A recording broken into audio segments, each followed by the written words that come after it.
बस झाला आता, बस. एक तर या घरात मी राहीन, नाही तर तुमचे मोठे भाऊ राहतील. ही साडी घालू नको, तो ड्रेस घालू नको. मला असं मोकळं राहायचंय, मोकळं फिरायचंय, एन्जॉय करायचंय. मला असं दबून नाही राहायचं तुमच्यासारखं. एक तर या घरात ते राहतील, नाही तर मी राहीन. यो निर्णय तुम्ही ठरवा. बरोबर आहे का तुझं म्हणणं? मला पण असं वाटतं की मोकळं फिरावं म्हणून. पण तुला एक सांगू, जेव्हा सुसाट वारं सुटतं ना, एकटं झाड सुद्धा हे मुळात सगळं उपसून जातं. मुळात सगळं उपसून जातं.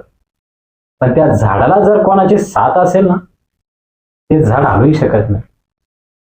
तसं आपल्या परिवाराला आणि आपल्यासाठी मोठ्या भावाचा खूप आधार आहे का? आपल्यासाठी खूप आधार आहे. तो आपलं संरक्षण करत असतो का? तो आपलं कधी वाईट करणार नाही. आणि राहिलं तुझे कपडे घालायचे, साडी नेसायचं, मला सांग, आपण सोनं असं झाकू झाकू का ठेवतो का? कारण आपण त्या सोन्याचे संरक्षण करत असतो. तसं आपला भाऊ आपल्यासाठी संरक्षण करतोय का? संरक्षण करतोय तो आपल्यासाठी. आपण खरंच चुकतोय का?